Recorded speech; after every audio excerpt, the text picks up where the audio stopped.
Hello there, I'm Gloria Macarenko. Well, there's no way around it. It has been a very difficult spring. We are determined to get through this together, though. This is Our Vancouver.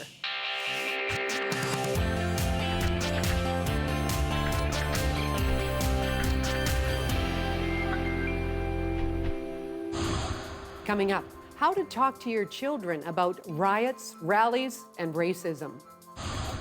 And selling seasonal local seafood in the midst of a pandemic. But first, setting up the next generation of chefs for success, even through the hardest time.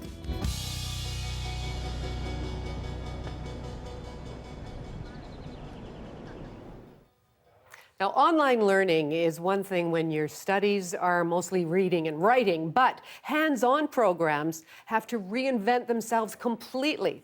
And Vancouver Community College's Culinary Arts program is legendary. People come here from all over the world to get their red seal at VCC. And Tobias MacDonald is a chef instructor. Tobias, hello to you. Hello, Gloria. How are you today? I am doing very well. Nice to see you in your kitchen. So just take us back to when COVID-19 hit. What happened in your teaching kitchens? First off, we shut down for about a week to kind of figure out what we were doing and just get kind of organized. And then we went straight online. So we're lucky that we have quite a bit of stuff kind of already in our Moodle platforms. But we needed to add some extra activities and such to get going. And then very quickly, I kind of discovered that I don't have a lot of media. So I started doing a lot of videos. And as it kind of evolved, it gets a little bit boring sometimes for the students. So we started to do black box type things. Okay, what do you guys have in your fridge? And let's try and whip something up. So we made things like cream puffs and souffle. Just simple things that take, butter, flour, sugar, and eggs, those kind of things.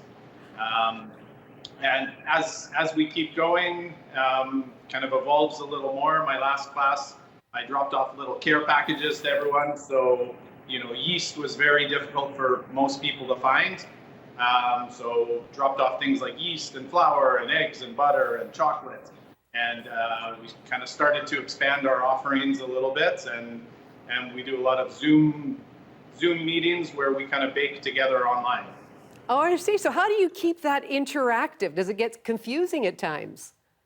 Yeah, it gets a little confusing. I mean, especially I'm teaching baking, so there's kind of a lot of downtime, especially with the bread baking. You got to stop and wait for it to proof. So we turned it into a project where everyone will post their photographs online or a video afterwards, and we can kind of talk about it. Now, we've got the camera pointing at you right now, but I understand you've even taken to using an action cam to demo things. What's that like? Yeah, it works out a little bit. I'm still trying to figure out the best way to incorporate it all. I'm very much learning about videography as we do this. So yeah, I went out and I bought an action cam, and then we've been playing around with chest mounts and head mounts to try and get that point of view, field of view for the students so that they can kind of see what's going on in the demos. So, I mean, one thing is you can eyeball what your students are doing and say that looks about right, the rising looks right, the icing looks great, or that type of thing. But what about the taste test? What do you do on that front? There's nothing I can do, but we're teaching adults here, and self-assessment, I think, is a very valuable skill. So this becomes an opportunity for them to kind of develop their self-assessment skills. Okay, you're going to start to allow some students to come back into your campus kitchen. How are you going to approach that? So right at this moment, we have one class running, and I think it's at about half capacity so that there's lots of space for social distancing. And we're working out all the kinks with that kind of pilot program. I think that one runs for 2 weeks. Then we're going to stop and we're going to figure out what works and what doesn't. And then we will add 2 more classes, figure out how it works, add 2 more classes with safety being the most important thing here. So we're opening up very, very slowly to make sure that we have lots of space and procedures in place that work.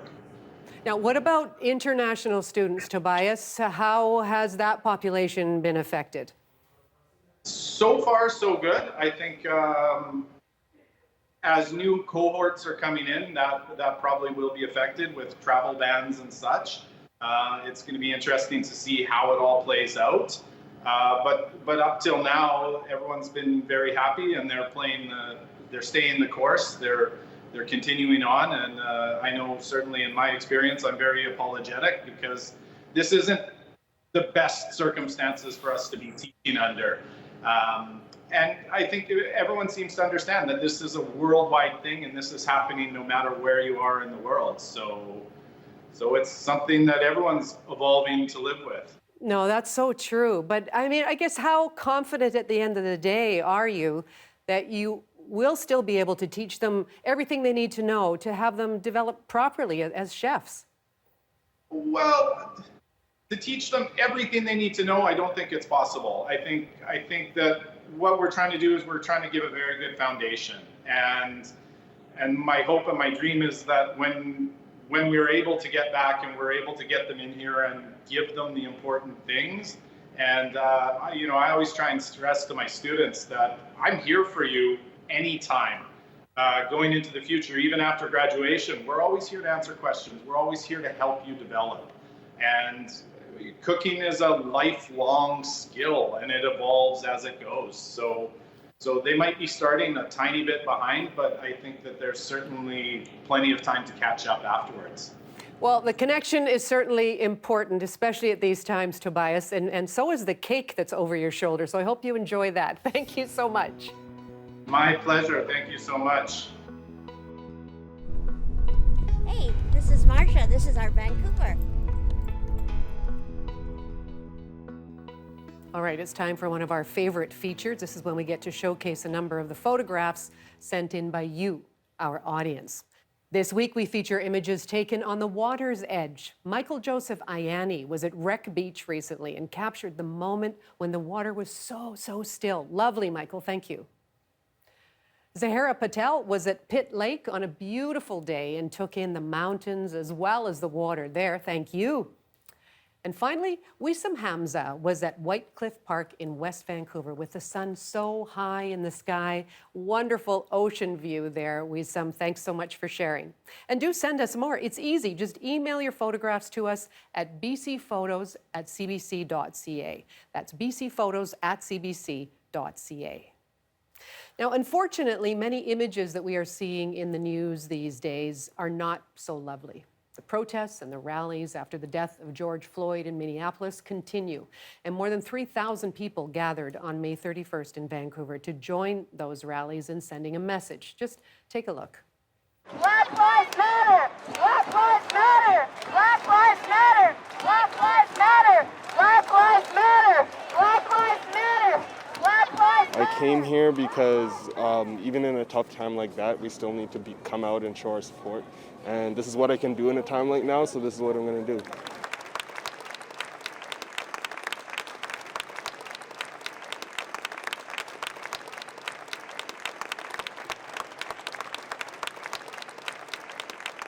The turnout's really good. I'm really happy to see this many people came out, and I feel really supported in a Vancouver community.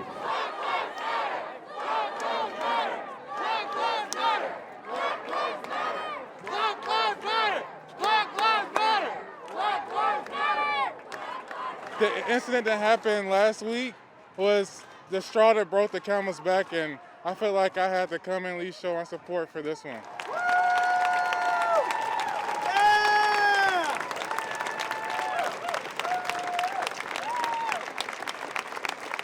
This is a peaceful protest, so this is my first protest. I feel good that so many people of different cultures came to support.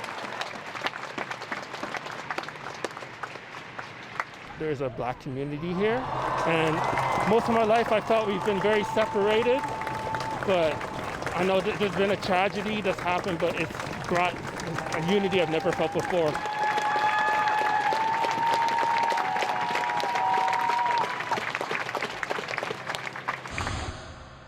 Now, Now, many of the rallies and protests around North America have been rocked with riots and violence, and they have sparked conversations about racism and injustice and violence against people of color.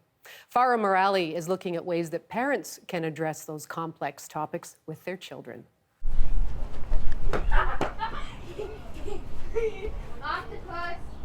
Wayne Williams and Abby Ayula's backyard feels far away from the streets of Minneapolis, but the themes hit close to home. Images of protests turning violent and police brutality have prompted some difficult conversations about what it means to be Black. I gave them examples. I told them about the time where I was falsely arrested, thrown in jail, just because I looked like somebody who did a certain crime. And they came to me, they said, "Daddy, but why? Didn't they know that you didn't do it?" The kids feel a way about it when they see it on TV, that it's people like them getting killed by police officers. They just don't understand the fact that it's, why are they targeting people like me? Am I doing something wrong? Tanya Hayles is with the group Black Moms Connection. She says conversations about racism can start at different ages.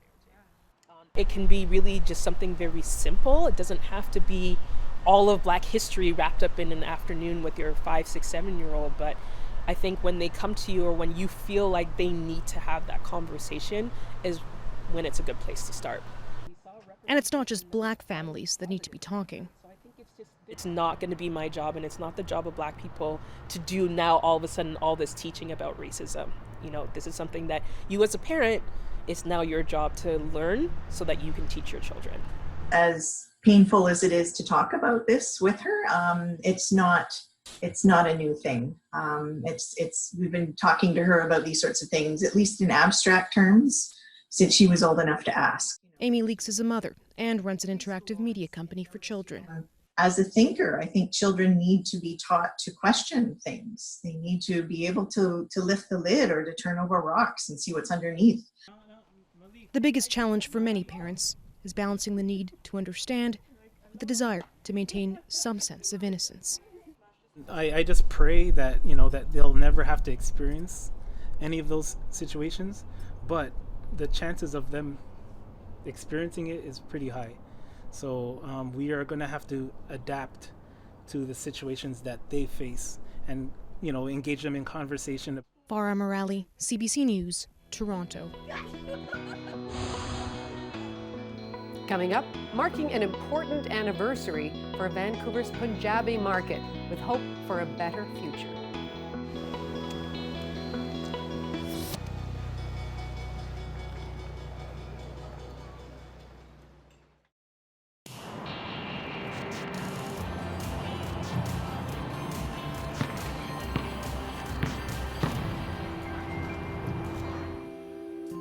Hi, you're watching Our Vancouver. I'm Gloria Macarenko.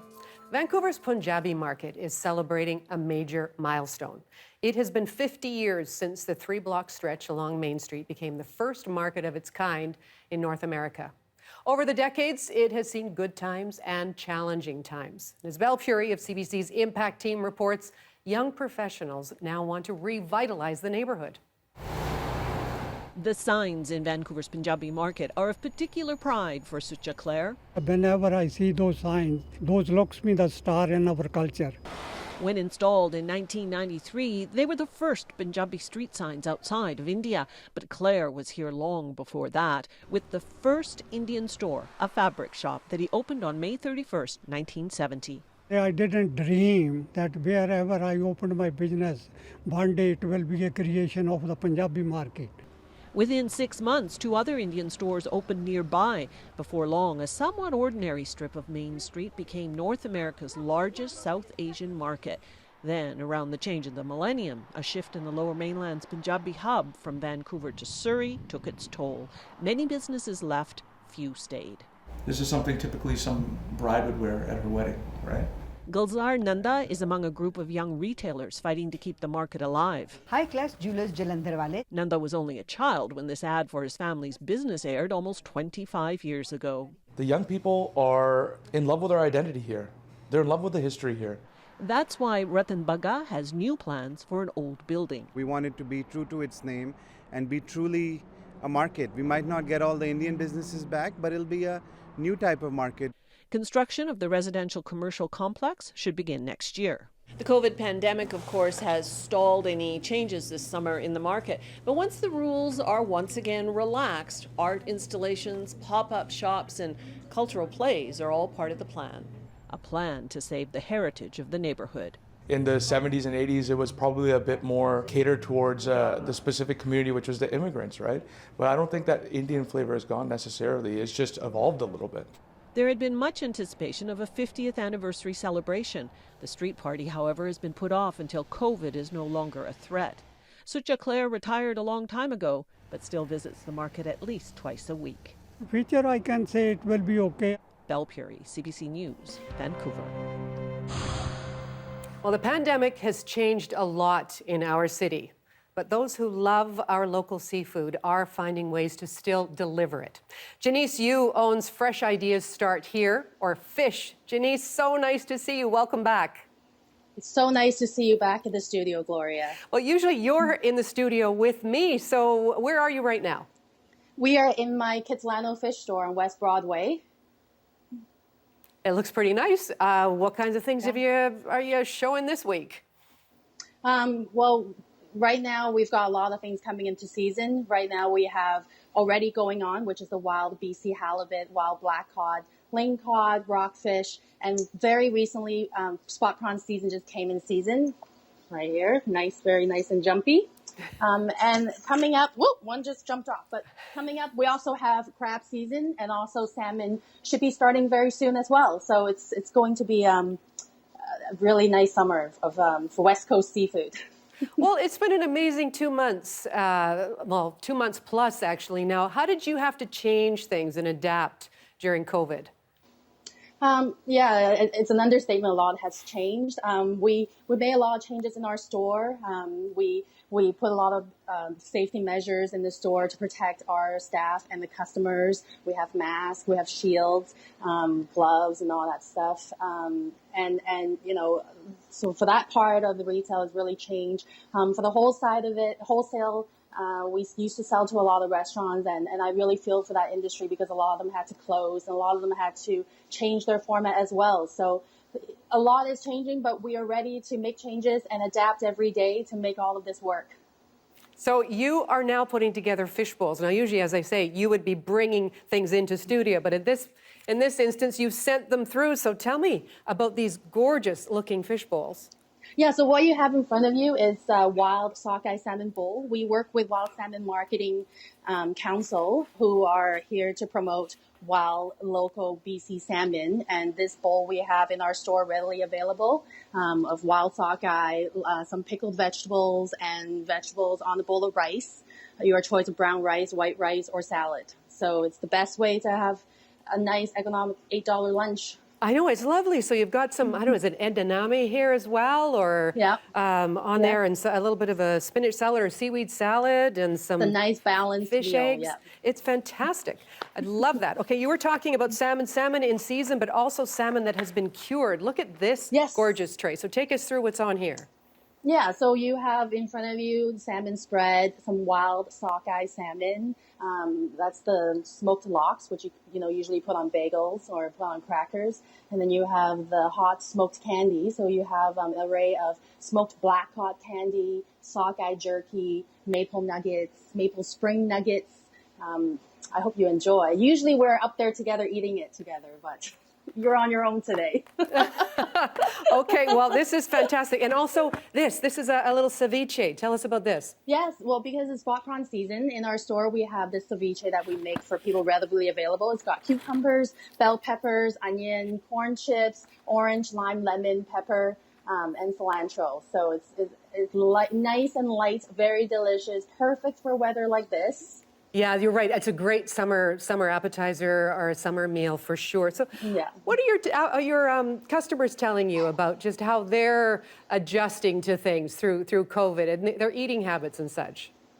Well, the eating habits definitely have changed. And like I said, a lot of restaurants have been closed. So we're actually getting a lot of customer coming in and also ordering online fish, a lot more fish than they would used to.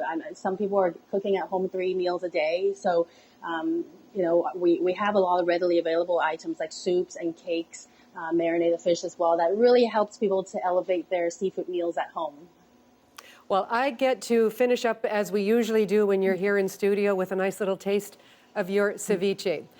I hope things go really well for you heading into the summer, Janice. Thank you. Much love to you as well, Gloria. Oh, so good. Thank you. Please enjoy. Hi, this is Mandy. This is Our Vancouver. Large concerts and events have been canceled due to COVID-19, but organizations are still finding ways to entertain people online. Miscellaneous Productions is offering a Facebook viewing party of their hip-hop productions from the past. The organization teaches dance to youth who are at risk. The next online production is June 12th. Just see their website for more information. And the Red Truck Beer Company is offering live music nights through the pandemic, so you can go online and check out some local talent June 12th and 14th. Just go to their Instagram page for more information. Hey, I'm Grant Lawrence from CBC Music, coming to you from home.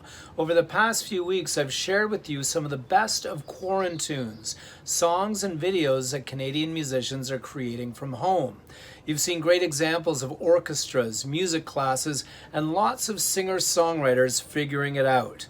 But what about loud rock and roll bands? In the mostly acoustic world of quarantunes, they've been amongst the quietest. Until now.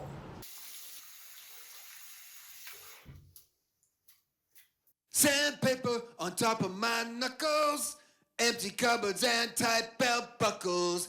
Ain't nothing doing at the local grocer. I can't go out and you can't come over. Sandpaper on top of my knuckles, empty cupboards and tight belt buckles. Ain't nothing doing at the local grocer. I can't go out and you can't come over. Sandpaper, sandpaper, sandpaper. My hands are like a sandpaper. Yes, an original rock and roll quarantune from East Vancouver band The Vicious Cycles. That one was called Sandpaper, as in what our hands feel like these days, and each member recorded and filmed their parts separately to bring that together for you. And here's another song that I'm sure you'll recognize. You were the first one. You are the last one. Video killed the radio star. Video killed the radio star. In my mind and in my car, we can't rewind, we've gone too far. Pictures came and broke your heart. Put the blame on VCR.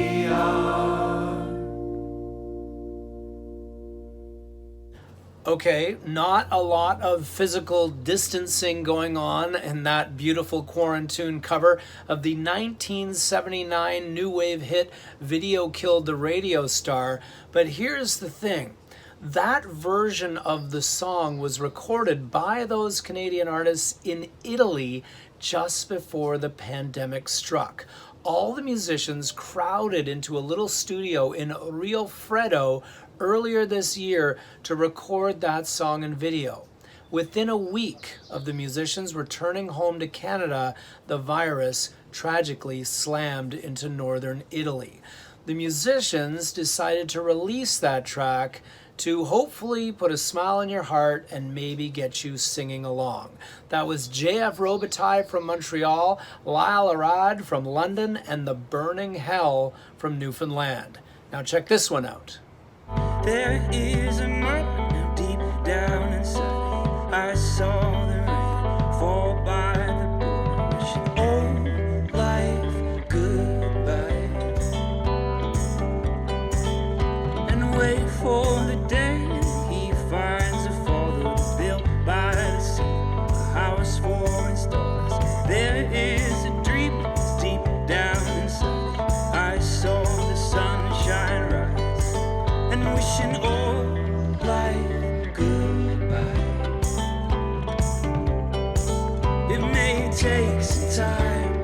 that's alright. Oh, that's alright.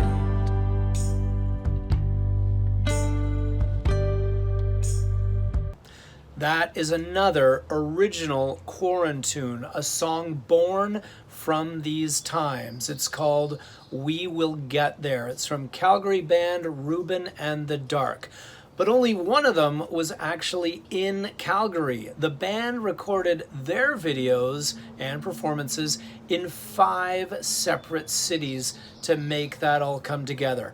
Calgary, Kingston, Ontario, Toronto, Saskatoon, and Joshua Tree, California. We Will Get There by Reuben in the Dark, Video Killed the Radio Star by JF Robitaille, Lail, Arad, and the Burning Hell, and Sandpaper by the Vicious Cycles are all the songs that you need to add to your Quarantunes playlist for this week. I'm Grant Lawrence. Keep Canadian music alive, stay safe, and I'll check in with you from home again next week. Coming up, the important job of contact tracing during a pandemic. CBC Kids News explains.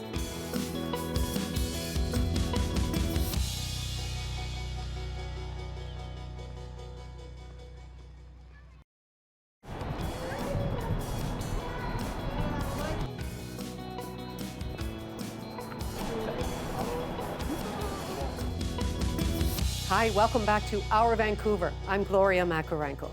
Well, health officials have been fighting the global pandemic in many ways, including restricting our movement and what's called contact tracing. CBC Kids News contributor Sarah Chaudhry explains what contact tracing is and why it's important. There's so much new lingo that comes with the coronavirus, like contact tracing.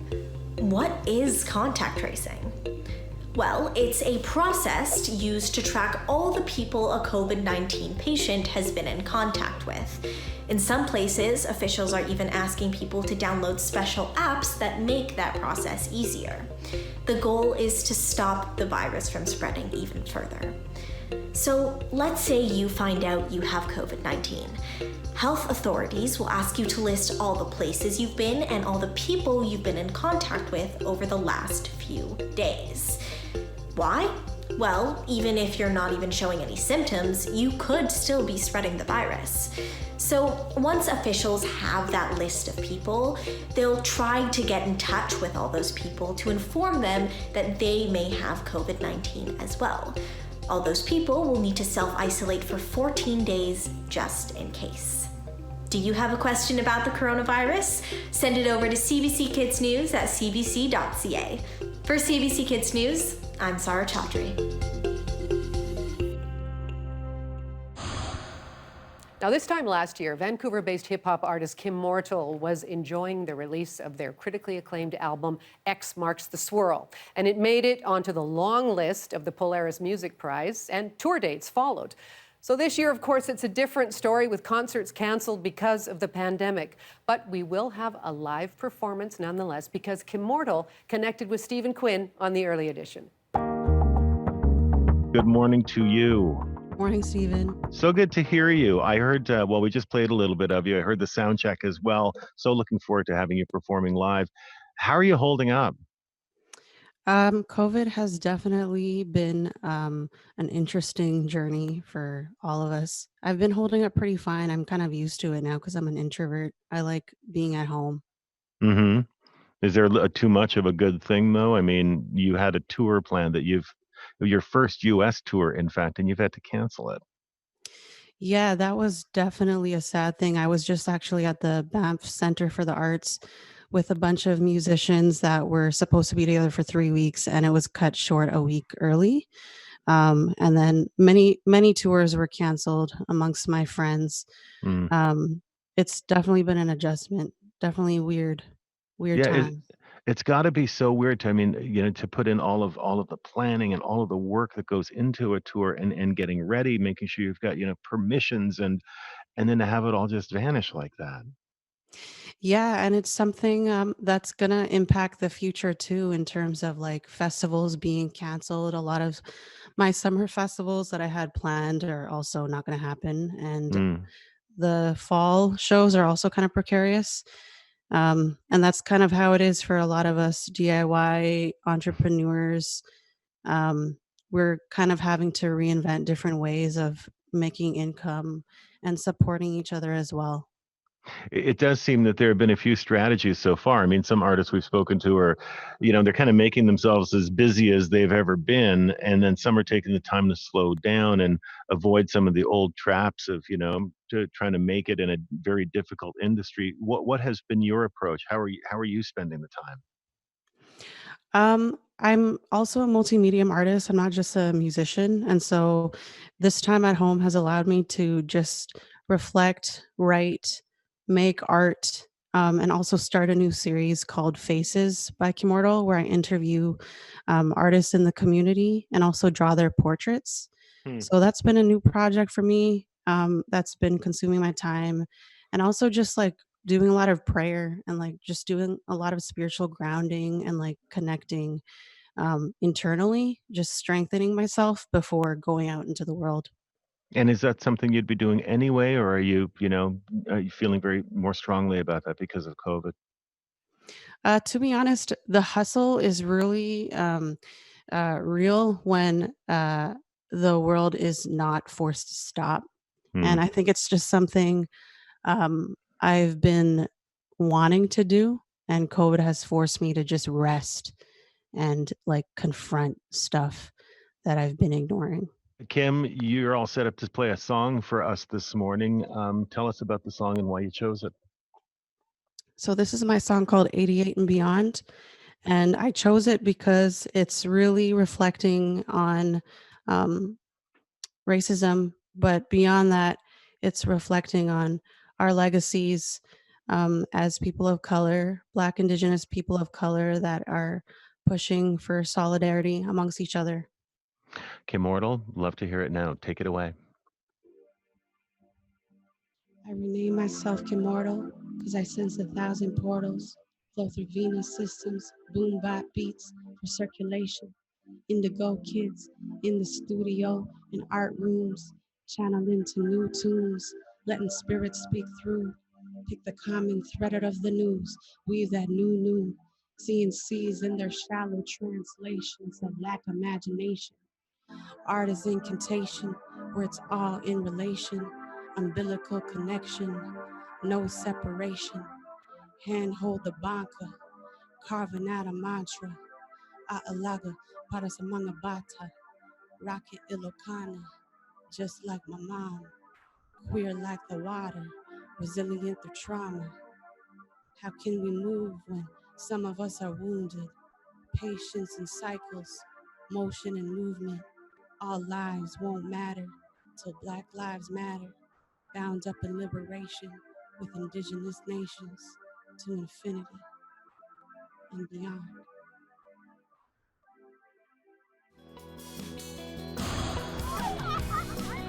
Hey, this is Kids Beach and this is Our Vancouver. Coming up, a segment we call Remember When.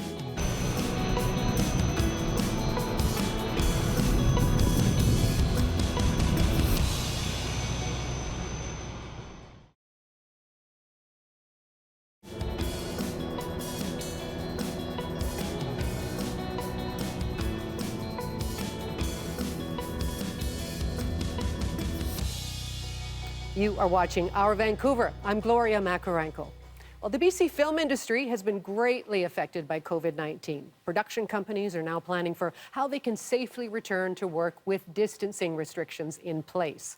The industry has been a major economic driver for decades. So here's a profile of Marcia Naiman, prop maker extraordinaire. It first aired back in 1992.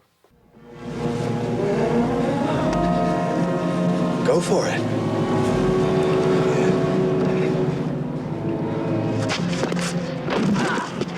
If this scene from the movie Short Time works, if you get caught up in the illusion that it's real, that's due to more than just the director and actors. You can also thank a couple in Vancouver whose contribution to movie magic is made in their basement. It's just another day at the workshop for Ty Schultz. Inside this casing is an assault rifle. It's the first step in making a mold to create rubber replicas of guns, replicas that will be safe and easy for actors to use, and most importantly, will look real. He has already created an artificial arsenal that has appeared in more movies than Sylvester Stallone. So if you can take me through a tour of your workshop here. This is the knife area, obviously. Yeah, this is a cross-section of the knives that we have stock molds for. Safe? Yeah, they're used for stunt sequences and fight scenes. Okay, and so if you're in your movie workshop and you have to, this is a wrench, I guess, which... Yeah, that's a pretty standard fight weapon. It's nice, has a nice size to it. Heft, and you can hit somebody on the head. Yeah. Not a problem, okay? So that's pretty straightforward. This is the 45-pound weight. Yeah. With superhuman strength, you can pull off the wall. Sure, we can pick that up with a couple of fingers. Great. That's the idea, is, you know. So when we see a Schwarzenegger movie on television, he's really only throwing these things around. Oh, yeah. Schultz and his partner Marcia Naiman run a company called Creative Props. They provide TV shows and movies with just about anything you could imagine, like this serpent's head, and some things you might not want to. What's the story behind the fly? Well, we had to do this for Nightmare Cafe, and they asked for a approximately 2-foot fly. So I sculpted it from clay and plasticine. And what I did was when I sculpted the head, I put in little pins with the little round objects at the end and meticulously stuck that into the clay.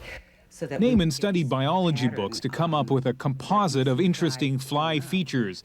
Then there were hours spent designing, molding, sticking the hair in, all that for this, a brief scene in the American TV show Nightmare Cafe, shot in Vancouver. And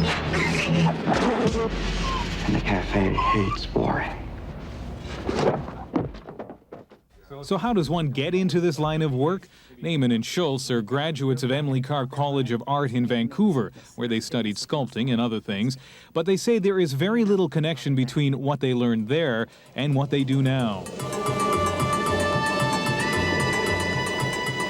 It was through art college, though, that Naiman got her break in the movies, making props for Clan of the Cave Bear, shot in BC in 1984. It was after that she and Schultz first considered getting into the business. But there are no textbooks for this, no schools, so they taught themselves, and now they make props full-time. We really watch films differently than other people. We watch them as an educational. We figure out how they made that fry pan so they can hit someone in the face with it. And so we've learned our craft through a variety of ways, through research, through films, through videos, and just through lots of books. And then experimenting, lots of failures, lots of mistakes. I don't know.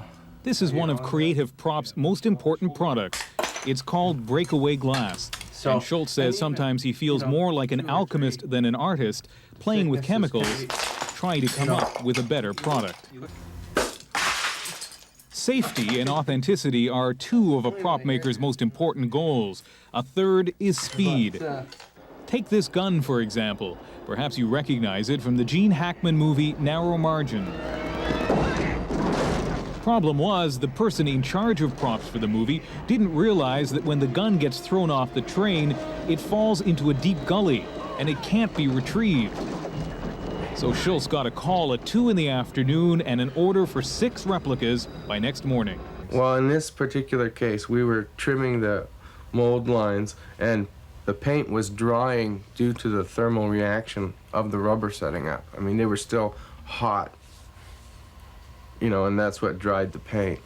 So, you know, it can get pretty scary sometimes. Some prop buyers say Naiman and Schultz have become the people to call in BC. This sword has been in my family for 3 centuries. This is their handiwork in the movie Mystery Date. It seems that these two sculptors have made it big, but are they happy? After all, is this art? I think it's the ultimate form of pop art. I mean, that's what we do. We take regular, everyday objects and remake them for a specific purpose. But if it's art without a signature. It's unlikely any viewer will think of Naiman or Schultz when they watch a movie like Short Time. Such is the life of a prop maker, working in relative anonymity in an industry that thrives on fame. But Naiman and Schultz say they're content to quietly enjoy their contribution to the movies from their basement to the big screen. For News Magazine, I'm Ian Hannah-Mansing, CBC News, Vancouver. Hi, my name is Sam. This is Our Vancouver.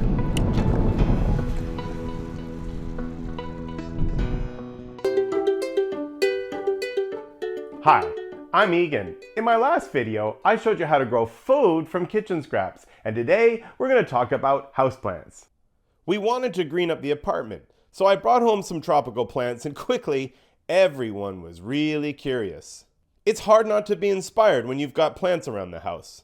Momo wants to eat everything, so we've got to put all of our plants up high where he can't get them. This peperomia is perfect on a bookshelf. And as a throwback to the 1970s, I made a macrame plant hanger for this Tradescantia. With all the shenanigans that go on around here, I had to weigh down this large container with gravel so the yucca doesn't get knocked over. Many plants are dangerous for pets, but remember, lilies are the most toxic. And propagating plants is actually pretty easy. Just make a 10 to 15 centimeter tip cutting and remove the lowest leaves. This coffee plant has big leaves that are hard to support until the plant grows roots. So what you can do is reduce the size of the leaves by trimming them down. These kinds of cuttings work really well because there's a hormone produced at the tip that travels down the stem and stimulates root growth. And don't make the cut on tissue that's too soft. You want it to be young enough for actively dividing cells to differentiate and produce roots, but hardy enough so that it doesn't rot. And that's usually going to be on 1, 2, the third or fourth node is the sweet spot. And cut just below a node because that's where the hormone accumulates. Use a chopstick to dibble a hole for the cutting, bury the bottom node, gently firm it in, and keep it moist until it roots. I noticed something really cool when I was propagating this Tradescantia. Look at how the leaves sparkle. The micro-textured surface is like a diamond and helps the plant collect light in the shade. Who knew? And succulents are easy to propagate.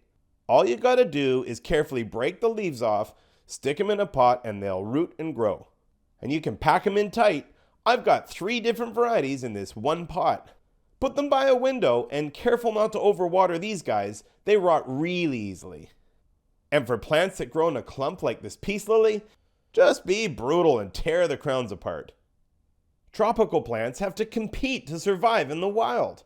That's why houseplants do just great without much soil, water, or light. Water lightly once a week, and every few months, give them a good soaking to flush the soil of salts that accumulate and burn the leaves and roots. Keep your plants in small pots placed inside another container that is sealed on the bottom so water doesn't get all over your furniture. And a really great tip is to use a light meter app on your phone. That way, you can figure out how much light you've got and what kind of plants you can grow. It doesn't matter where you live, everybody can grow a houseplant. CBC Vancouver is lucky to have 2 award-winning still image photographers on staff. Ben Nelms and Maggie McPherson have been capturing life in the city. So here are some of their best images this week. And that's all for Our Vancouver for this week. I hope you'll be able to join me weekday afternoons on CBC Radio 1 for On the Coast. Goodbye for now.